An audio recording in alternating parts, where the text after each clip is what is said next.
ದೇಶದ ಸಂಪತ್ತು ಮುಸ್ಲಿಮರಿಗೆ ನೀಡೋದೇ ಕಾಂಗ್ರೆಸ್ನ ಗ್ಯಾರಂಟಿ. ಕಾಂಗ್ರೆಸ್ ಪ್ರಣಾಳಿಕೆ ವಿರುದ್ಧ, ಗ್ಯಾರಂಟಿ ವಿರುದ್ಧ ಪ್ರಧಾನಿ ಮೋದಿ ಮಾಡಿರುವಂತಹ ನೇರ ವಾಗ್ದಾಳಿ ಇದು.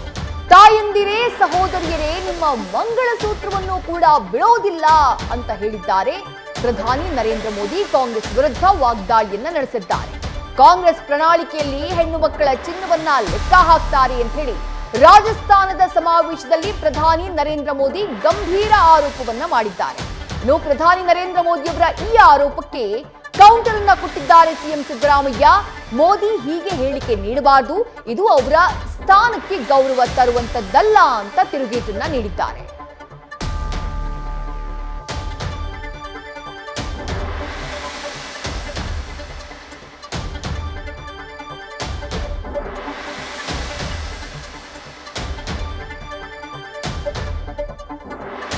ಪ್ರಧಾನಿ ನರೇಂದ್ರ ಮೋದಿಯವರ ಈ ಹೇಳಿಕೆ ಸಾಕಷ್ಟು ಆಕ್ರೋಶಕ್ಕೆ ಕಾರಣವಾಗ್ತಾ ಇದೆ. ಕಾಂಗ್ರೆಸ್ ನಾಯಕರು ಆಕ್ರೋಶವನ್ನ ವ್ಯಕ್ತಪಡಿಸುತ್ತಿದ್ದಾರೆ. ಬಟ್ ಪ್ರಧಾನಿ ಯಾವ ಕಾರಣಕ್ಕಾಗಿ ಇಂಥದ್ದೊಂದು ಹೇಳಿಕೆಯನ್ನ ಕೊಟ್ಟರು ಅಂದ್ರೆ, ಈ ಹಿಂದೆ ಪ್ರಧಾನಿಯಾಗಿದ್ದಾಗ ಮನಮೋಹನ್ ಸಿಂಗ್ ಅವರು ಒಂದು ಹೇಳಿಕೆಯನ್ನ ಕೊಟ್ಟಿದ್ರು.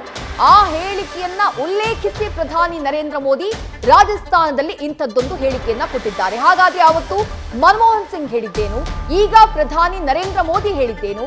ಪ್ರಧಾನಿ ನರೇಂದ್ರ ಮೋದಿಯವರ ಹೇಳಿಕೆಗೆ ಸಿದ್ದರಾಮಯ್ಯ ಆದಿಯಾಗಿ ಹಲವು ಕಾಂಗ್ರೆಸ್ ನಾಯಕರು ಆಕ್ರೋಶವನ್ನ ವ್ಯಕ್ತಪಡಿಸಿದ್ದಾರೆ. ಅವರು ಏನ್ ಹೇಳಿದ್ರು ನೋಡೋಣ ಬನ್ನಿ. That minorities, particularly the Muslim minority, are empowered to share equitably in the fruits of development. They must have the first claim on our resource. और पहले जब उनकी सरकार थी, उन्होंने कहा था कि देश की संपत्ति पर पहला अधिकार मुसलमानों का है. इसका मतलब ये संपत्ति इकट्ठी करके किसको बांटेंगे? जिनके ज्यादा बच्चे हैं उनको बांटेंगे. घुसपैठियों को बांटेंगे. क्या आपकी मेहनत की कमाई का पैसा घुसपैठियों को दिया जाएगा? आपको मंजूर है ये कांग्रेस का मैनिफेस्टो कह रहा है कि वो माताओं बहनों का सोने का हिसाब करेंगे, उसकी जड़ती करेंगे, जानकारी लेंगे और फिर उस संपत्ति को बांट देंगे.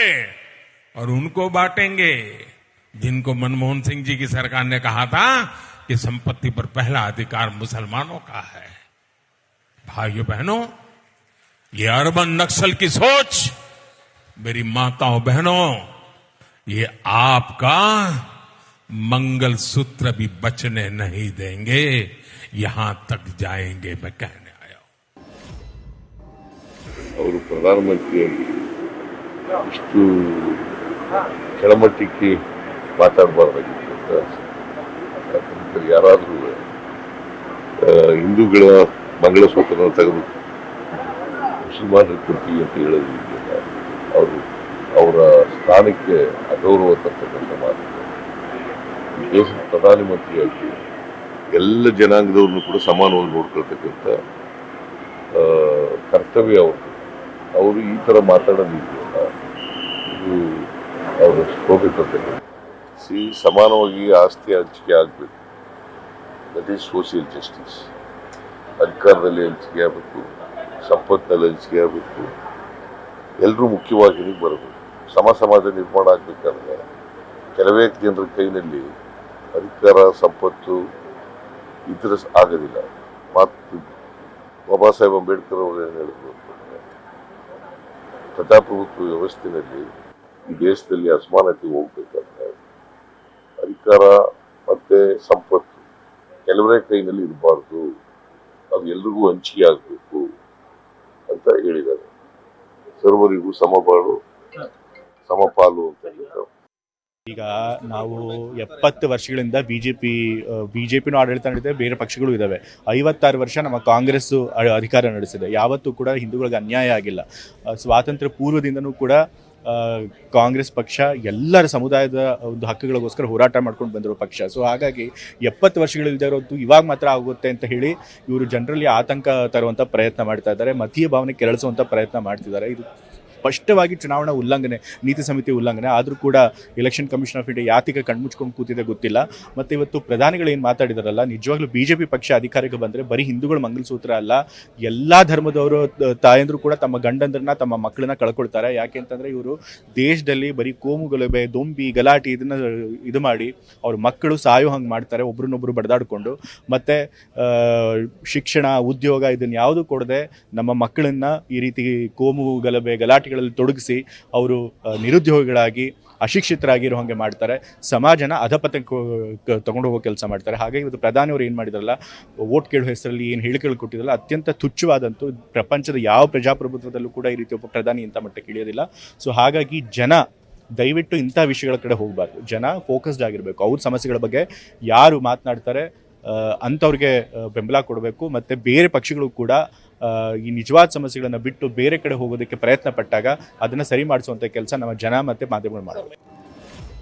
ಮತ್ತಷ್ಟು ಡೀಟೇಲ್ಸ್ ನಮ್ಮ ಪ್ರತಿನಿಧಿ ಚಂದ್ರಮೋಹನ್ ನೀಡ್ತಾ ಹೋಗ್ತಾರೆ. ಚಂದ್ರಮೋಹನ್, ಚುನಾವಣಾ ಅಖಾಡದಲ್ಲಿ ಪ್ರಧಾನಿ ನರೇಂದ್ರ ಮೋದಿಯವರು ಮಾಡಿರುವಂತಹ ಗಂಭೀರವಾದಂತಹ ಆರೋಪ, ಅದಕ್ಕೆ ಬರ್ತಾ ಇರುವಂತಹ ಪ್ರತಿಕ್ರಿಯೆಗಳು, ಇದರ ಸತ್ಯಾಸತ್ಯತೆ, ಈ ಆರೋಪದಲ್ಲಿ ಎಷ್ಟು ನಿಜ ಎಷ್ಟು ಸುಳ್ಳು ಎಲ್ಲವನ್ನ ಬದಿಗಿಟ್ಟು ಪ್ರಧಾನಿ ನರೇಂದ್ರ ಮೋದಿಯವರು ಉಲ್ಲೇಖ ಮಾಡಿರುವಂತಹ ವಿಚಾರದ ಬಗ್ಗೆ ಮಾತನಾಡೋದಾದ್ರೆ, ಇಷ್ಟು ದಿನ ಪ್ರಚಾರದ ಅಖಾಡದಲ್ಲಿ ಹಿಂದೂ ಧರ್ಮದ ಬಗ್ಗೆ ಪ್ರಧಾನಿ ನರೇಂದ್ರ ಮೋದಿ ಅವರು ಮಾತನಾಡ್ತಾ ಇದ್ರು, ಇಲ್ಲ ಅಂತಲ್ಲ. ಬಟ್ ಮತ್ತೊಂದು ಧರ್ಮವನ್ನ ಉಲ್ಲೇಖ ಮಾಡಿ ಈ ರೀತಿಯಾಗಿ ವಾಗ್ದಾಳಿಯನ್ನ ಮಾಡಿದ್ದು ಈ ಬಾರಿಯ ಚುನಾವಣಾ ಅಖಾಡದಲ್ಲಿ ಇದೇ ಮೊದಲಲ್ವಾ? ಯಾಕೆ ಈ ರೀತಿಯಾದಂತಹ ಹೇಳಿಕೆ ಪ್ರಧಾನಿಯವರಿಂದ ಬಂತು? ಇದರ ಇಂಪ್ಯಾಕ್ಟ್ ಏನಾಗಿರಬಹುದು ಚಂದ್ರಮೋಹನ್?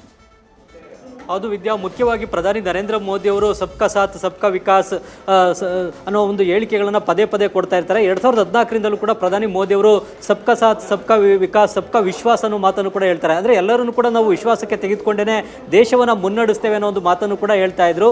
ಎಂದೂ ಕೂಡ ಮೋದಿ ಅವರು ಮುಸಲ್ಮಾನರ ಬಗ್ಗೆ, ಮುಸ್ಲಿಮರ ಬಗ್ಗೆ ಹೇಳಿಕೆಯನ್ನು ನೇರವಾಗಿ ಕೊಡ್ತಾ ಇರಲಿಲ್ಲ, ಅಥವಾ ಮುಸ್ಲಿಮರನ್ನ ಟಾರ್ಗೆಟ್ ಮಾಡಿಕೊಂಡು ಕೂಡ ಹೇಳಿಕೆಯನ್ನು ಕೊಡ್ತಾ ಇರಲಿಲ್ಲ. ಮುಸ್ಲಿಂ ಸಮುದಾಯವನ್ನು ಕೂಡ ನಾವು ವಿಶ್ವಾಸಕ್ಕೆ ತೆಗೆದುಕೊಳ್ತೇವೆ, ಮುಸ್ಲಿಂ ಸಮುದಾಯದ ಏಳಿಗೆ ಕೂಡ ಮುಖ್ಯ, ಮುಸ್ಲಿಂ ಸಮುದಾಯದ ಮಹಿಳೆಯರ ಏಳಿಗೆಗಾಗಿ, ಅವರ ರಕ್ಷಣೆಗಾಗಿಯೇ ತ್ರಿವಳಿ ತಲಾಖ್ ಅನ್ನು ಕೂಡ ಮೋದಿ ಸರ್ಕಾರ ರದ್ದು ಮಾಡಿತ್ತು. ಆದರೆ ಈಗ ನಿನ್ನೆ ರಾಜಸ್ಥಾನದ ಬನ್ಸ್ವಾರದಲ್ಲಿ ಮಾಡಿದಂತಹ ಚುನಾವಣಾ ಭಾಷಣದಲ್ಲಿ ಮೋದಿ ಅವರು ನೇರವಾಗಿ ಮುಸಲ್ಮಾನ್ ಸಮುದಾಯದ ಹೆಸರನ್ನು ತೆಗೆದುಕೊಂಡು ಭಾಷಣವನ್ನು ಮಾಡಿದ್ದಾರೆ. ಮುಖ್ಯವಾಗಿ ಈಗ ಕಾಂಗ್ರೆಸ್ ಪಕ್ಷ ನೀಡಿರತಕ್ಕಂಥ ಪ್ರಣಾಳಿಕೆಯ ಘೋಷಣೆ ಬಗ್ಗೆ ತಮ್ಮ ವಾಗ್ದಾಳಿಯನ್ನು ನಡೆಸುವಂತಹ ಸಂದರ್ಭದಲ್ಲಿ ಮೋದಿ ಅವರು ಮುಸಲ್ಮಾನ್ ಸಮುದಾಯವನ್ನ ಪ್ರಸ್ತಾಪಿಸಿ ಮಾತನಾಡಿದರೆ, ಈ ಹಿಂದೆ ಇದ್ದಂಥ ಕಾಂಗ್ರೆಸ್ ಸರ್ಕಾರ ದೇಶದ ಸಂಪತ್ತಿನ ಮೇಲೆ ಮುಸ್ಲಿಂ ಸಮುದಾಯಕ್ಕೆ ಮೊದಲ ಹಕ್ಕು, ಅಧಿಕಾರ ಇದೆ ಅಂತ ಹೇಳಿ ಹೇಳಿಕೆಯನ್ನು ಕೊಟ್ಟಿತ್ತು.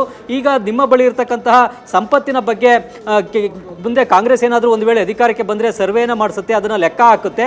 ನಿಮ್ಮ ಬಳಿ ಇರತಕ್ಕಂಥ ಸಂಪತ್ತನ್ನು, ಚಿನ್ನವನ್ನು ತೆಗೆದುಕೊಂಡು ಹೆಚ್ಚು ಮಕ್ಕಳಿರೋರಿಗೆ ಅದನ್ನು ಹಂಚಿಕೆ ಮಾಡುತ್ತೆ ಅನ್ನುವ ಒಂದು ಹೇಳಿಕೆಯನ್ನು ಪ್ರಧಾನಿ ಮೋದಿ ಅವರು ಕೊಟ್ಟಿದ್ದಾರೆ. ಅಂದರೆ ಮುಸ್ಲಿಂ ಸಮುದಾಯವನ್ನು ಗುರಿಯಾಗಿಸಿಕೊಂಡು ಮೋದಿ ಅವರು ಈ ಹೇಳಿಕೆಯನ್ನು ಕೊಟ್ಟಿದ್ದಾರೆ ಅನ್ನತಕ್ಕಂಥದ್ದು ಎಲ್ರಿಗೂ ಕೂಡ ಸ್ಪಷ್ಟವಾಗಿ ಗೊತ್ತಾಗಿರ್ತಕ್ಕಂಥ ವಿಚಾರನೆ. ಈಗ ಮುಖ್ಯವಾಗಿ ಕಾಂಗ್ರೆಸ್ನ ಪ್ರಣಾಳಿಕೆ ಅಂಶಗಳನ್ನೇ ಟೀಕಿಸ್ತಕ್ಕಂತಹ ಬರದಲ್ಲಿ ಮೋದಿ ಅವರು ಮುಸ್ಲಿಂ ಸಮುದಾಯದ ಹೆಸರನ್ನು ತೆಗೆದುಕೊಂಡು ಹೇಳಿಕೆಯನ್ನು ನೀಡಿರ್ತಕ್ಕಂಥದ್ದು, ವಾಗ್ದಾಳಿಯನ್ನು ನಡೆಸಿರ್ತಕ್ಕಂಥದ್ದು ಈಗ ದೇಶದಲ್ಲಿ ಚರ್ಚೆಗೆ ಮತ್ತು ವಿವಾದಕ್ಕೂ ಕೂಡ ಕಾರಣ ಆಗಿದೆ. ಮುಖ್ಯವಾಗಿ ಮೋದಿ ಅವರು ಇಷ್ಟು ವರ್ಷಗಳ ಕಾಲ ಹೇಳಿದ್ದೇನು, ಆದರೆ ಈಗ ಈ ಇದ್ದಕ್ಕಿದ್ದಂತೆ ಈಗ ಮುಸ್ಲಿಂ ಸಮುದಾಯದ ಹೆಸರನ್ನು ತೆಗೆದುಕೊಂಡು ಅವರನ್ನು ಗುರಿಯಾಗಿಸಿಕೊಂಡು ಅವರಿಗೆ ನಿಮ್ಮ ಸಂಪತ್ತನ್ನು ಹಂಚುತ್ತಾರೆ ಅಂತೇಳಿ ಯಾಕೆ ಹೇಳಿಕೆಯನ್ನು ನೀಡಬೇಕಾಗಿತ್ತು? ಈ ಒಂದು ಹೇಳಿಕೆ ಹಿಂದಿನ ಉದ್ದೇಶ ಏನು, ಕಾರಣ ಏನು ಅನ್ನತಕ್ಕಂಥ ಚರ್ಚೆಗಳು ಕೂಡ ನಡೀತಾ ಇವೆ.